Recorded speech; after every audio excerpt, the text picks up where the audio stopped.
Welcome to TG24 TV. నేను సుమలత. జనగామ జిల్లా జాఫర్గఢ్ మండలం జాఫర్గఢ్ మేజర్ గ్రామ పంచాయతీ సర్పంచ్ అభ్యర్థిగా కాంగ్రెస్ పార్టీ, సిపిఎం, సిపిఐ పార్టీల మద్దతుతో పోటీ చేస్తున్న అన్నబోయిన భిక్షపతి మాట్లాడుతూ గ్రామాన్ని అన్ని విధాలుగా అభివృద్ధి చేస్తామని హామీ ఇచ్చారు.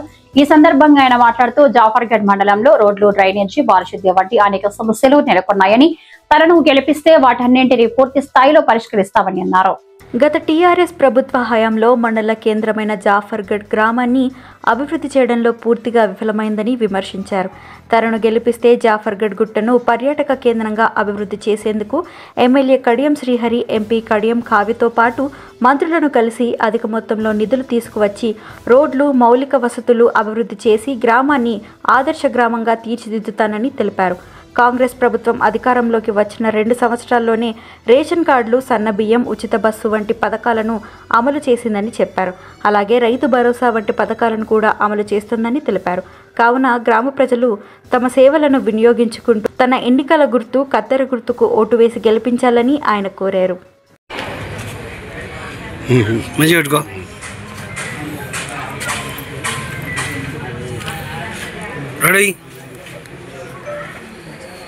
నా పేరు అన్నబోయిన భిక్షపతి.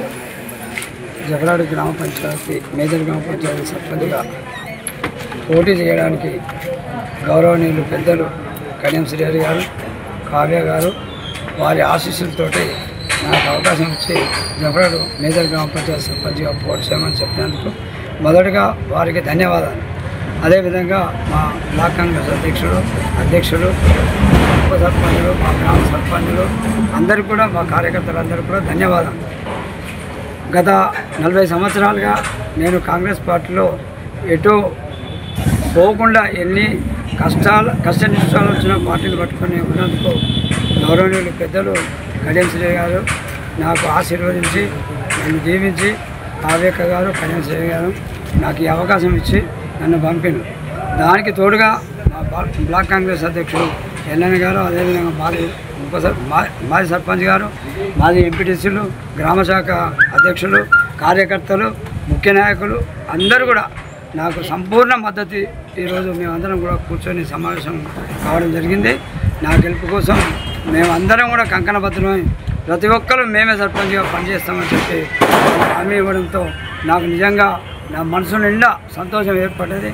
అందులో భాగంగా నేను గ్రామంలో గత 40 సంవత్సరాల నుంచి నాకు అనుకూలమైనటువంటి, నాకు తోసినటువంటి, గ్రామంలో ఉండబడేటువంటి చిన్న సమస్యల కోసం పోరాటం చేసి, కాలేజీ అయితేంది, బీసీ కాలనీ అయితేంది, మా గుజరాత్ కాలనీ అయితేంది, వీటన్నిటి కోసం బాగా ప్రయత్నాలు చేసి మేమందరం కూడా గ్రామ పక్షాన ఆడుకోవడానికి, బతుకమ్మ ఆడుకోవడానికి స్థలం లేకుంటే అందరం కూడా కష్టపడి అక్కడికి వెళ్ళి, అక్కడ ముస్లిం వాళ్ళ స్థలం ఉంటే ఆ స్థలాన్ని వాళ్ళని రిక్వెస్ట్ చేసి తీసుకొని ఆ స్థలాన్ని సేకరించి మహిళలు ఆడుకోవడానికి కూడా స్థల సేకరణ చేయడం జరిగింది. అందులో ఎంపీ గారు, ఎమ్మెల్యే గారు అందరి సహకారంతో దాన్ని ఇంకా మంచి ఆట స్థలంగా సుందరంగా తీర్చిదిద్దడానికి కావ్యక్క గారిని మొన్ననే నేను రిక్వెస్ట్ చేయడం జరిగింది. అన్న మీరు అది పూర్తి చేసిన తర్వాత నేను ఆ సీసీ రోడ్డుకు మంజూరు ఇస్తా అని చెప్పడం జరిగింది. అదే కాకుండా మన గ్రామంలో గత 10 సంవత్సరాలు టీఆర్ఎస్ పాలనలో మూలన పడి ఉన్నటువంటి గ్రామము, ఈ గ్రామంలో ఇల్లు లేక ఎప్పుడైనా డబుల్ బెడ్రూమ్ అనుకుంటే నేను ఎవ్వరికి వేయలేదు. కాంగ్రెస్ ప్రభుత్వం వచ్చిన తర్వాత వెంటనే ఎమ్మెల్యే గారు 50 ఇళ్ళు ఇవ్వడం జరిగింది. వడ్డేగూడెం జఫర్ గారు కలిసి 50 ఇవ్వడం జరిగింది. ఆ 50 ఇళ్ళు ఇవ్వడం జరిగింది. ఇంకా కొంతమందికి రాలేదు. ఆ కొంతమంది కూడా మా నాయకులందరి అండదండాలతోటి గెలిచిన వెంటనే కడియం కావ్యక్క గాళ్ళ అండదండలతోటి తప్పకుండా గ్రామంలో ఇల్లు వద్దు అనే మాట చెప్పే వరకు వాళ్ళందరికీ ఇల్లు తీసుకొచ్చేసే బాధ్యత కూడా తీసుకుంటా. అదే కాకుండా మెయిన్ రోడ్లో సెంట్రల్ లైటింగ్ లేదు, అది 4 లైన్ రోడ్డు వేయడానికి సార్ కూడా మంజూరు చేయడం జరిగింది.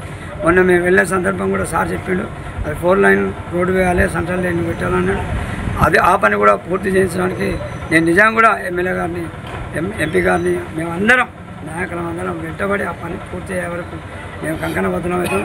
కాబట్టి కార్యకర్తలందరూ ఇంకా ఏమన్నా చిన్న రోడ్లు కానీ, డ్రైనేజ్ కానీ, గ్రామంలో ఏ సమస్య ఉన్నా హాస్పిటల్లో అందరూ కూడా వైద్యులు సకాలంలో ఉండడం లేదు, అక్కడ సిబ్బంది కూడా పూర్తి లేరు. ఇంత పెద్ద హాస్పిటల్ కట్టి కూడా ఇక్కడ నిరుపయోగం ఉంటుందనే వాదన వినిపించిండు. అది కూడా సార్ దృష్టికి తీసుకుపోయి మొన్ననే తీసుకుపోయినాం. అక్కడ సెంటర్ ఓపెన్ చేసిన సందర్భంగా సార్ దృష్టికి తీసుకెళ్ళడం జరిగింది. అది కూడా పూర్తి చేయడానికి నేను నిజంగా మీ అందరి సహకారంతో గెలిపిస్తే గ్రామాన్ని ఒక మార్పు చేయాలనుకున్నాను. అదేవిధంగా కడియం శ్రీహరి గారు మా గ్రామానికి మా మండల హెడ్ క్వార్టర్లో ఒక కాలేజీ మంజూరు చేస్తే ఆ మంజూరు కాలేజీ నిర్మాణం చేయడానికి స్థలం లేక బాగా నానాయ తంటాలు పడి ఎన్నో చోట్ల తిరిగినా కూడా అటువంటి స్థలం దొరకకపోతే చివరికి బాలాజీ ప్రసాద్ అనే వ్యక్తి దగ్గర నుంచి మా అన్న బజ్జూరు కృష్ణమూర్తి పద్మ గారు ఆ స్థలం కొనియడం జరిగింది. అందులో ఇప్పుడు కాలేజీ కూడా నిర్మాణం అయింది. ఆయన కూడా మధ్యాహ్న భోజనాలు కూడా పెట్టి అక్కడ కాలేజీ బాగోగులు కూడా చూసుకుంటారు. దానికి కూడా కాంపౌండ్ వాళ్ళు లేదని మా ప్రిన్సిపాల్ కూడా ఎమ్మెల్యే గారికి దృష్టికి తీసుకుపోవడం జరిగింది. అది కూడా పని పూర్తి చేస్తా. అదే కాకుండా మన కోఆపరేటివ్ బ్యాంకు నుండి సారు ఒక 80 లక్షలు పెట్టి ఒడ్డేగూడెం బజార్ వరకు 80 లక్షలతోటి సీసీ రోడ్డు నిర్మాణం చేయడం జరిగింది. ఆ రోడ్డు వల్ల హిమ్మత్దార్ జఫర్గడ్డ ముస్లింలు కూడా ఈదుగా పోవడానికి, రైతులు బండ మీదకి ధాన్యానికి సకాలంలో మంచిగా పోవడానికి అందరికీ ఉపయోగపడుతుంది. ఇంకా కొన్ని సీసీ రోడ్లు గ్రామంలో చాలా ఇబ్బందికరంగా ఉన్నాయి. ఇప్పుడు పద్మశాలి కాలంలో అటు నుంచి మన దర్గా ఎక్కడి నుండి పట్టపురంలో వాడది అది మొత్తం చాలా శిథిలమైంది. మా ముదిరాజు కాలనీ శిథిలమైంది. ఇంకా కొన్ని చోట్ల అక్కడక్కడ కుమ్మరోళ్ళ వాళ్ళ సందులో రోడ్ లేదు. పట్టువారి ఇంటి దగ్గర చిన్న చిన్న రోడ్లు మేము తిరుగుతుంటే చెప్పిన సమస్యలన్నింటినీ నేను వెంటనే బుక్లో రాసుకోవడం జరుగుతుంది. ఎంత సాధ్యమైనంత వరకు అంత త్వరితగతిన నాకు ఈ అవకాశం ఇచ్చి గెలిపిస్తే మీ అందరికీ కూడా ధన్యవాదాలు చేస్తున్నా. నేను తప్పకుండా ఈ ఊరి సమస్యలన్నింటినీ కూడా తప్పకుండా సమస్యలు పరిష్కారం చేస్తా. అదే కాకుండా జఫర్గఢ్ గుట్టకు కొంతవరకే పని అయింది. మిగతా పని ఎందుకు ఆగింది ఏందనేది ఎమ్మెల్యే గారు మమ్మల్ని కూడా అడగడం జరిగింది. ఆ కాంట్రాక్టర్ ఫోన్ చేయడం జరిగింది. నిధులు లేక కొంచెం పైకి పోతే కొంచెం దానికి ఎక్కువ ఎక్స్పెండిచర్ అవుతుంది కాబట్టి ఇంకో కొంత డబ్బులు మంజూరు చేస్తే అడిషనల్గా మంజూరు చేస్తామని ఆ కాంట్రాక్టర్ మా ముందే మాట్లాడడం జరిగింది. అది కూడా జఫర్గఢ్ గుట్ట మీదకి ఆయన పాలకొండ వరకు పోతే ఆ గుట్ట మీదకి బాగా అవుతుంది. ఊళ్ళో ఉన్నటువంటి చిన్న చిన్న దుకాణాలు మామూలు ఆటో వాళ్ళు అందరూ కూడా జీవనోపాధి ఏర్పడుతుంది. దాన్ని కూడా ఖచ్చితంగా సార్ను వెంటబడి చేస్తాం. మినీ రిజర్వాయర్గా జఫర్గఢ్ చెరువును చేస్తామని చాలా రోజుల నుంచి సారు మాట చేస్తుండు. ఆ పనిని కూడా తప్పకుండా మినీ రిజర్వాయర్ చేయడానికి మొన్న పోయిన యాసింగే చేద్దామని చెప్పడం జరిగింది. కానీ లేటుగా నీళ్ళు వచ్చి యాసింగ్కి అప్పుడు నీళ్ళు ఉన్నాయి.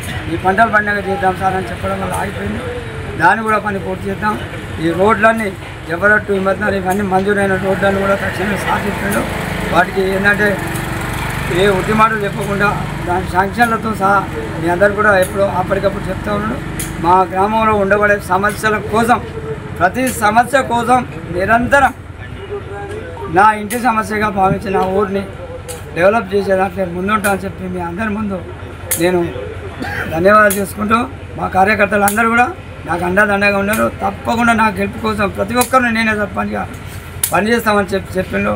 నేను గెలవడం అధిక మెజార్టీతో తప్పకుండా గెలుస్తామని చెప్పి అది తీసుకుపోయి మేమందరం కూడా కడియం శ్రీహరి గారికి కానుకగా ఇస్తామని చెప్పి కూడా ఈ సందర్భంగా మీ అందరికీ ధన్యవాదాలు తెలియజేసుకుంటూ మా వార్డు మెంబర్లు అందరూ కూడా కంకణ బద్దలో ఏ వార్డులో ఆ వార్డు నా కోసం ఎంతైతే చెప్పుకుంటాం సర్పంచ్ కోసం అంతా చెప్పి నాకెన్ని ఓట్లు వస్తాయో సర్పంచ్గా అన్ని ఓట్లు తెప్పిస్తామని చెప్పి ఇలా రామాలయం దగ్గర మనస్ఫూర్తిగా చెప్పడం నాకు ఇంకా సంతోషకరం అనిపించింది.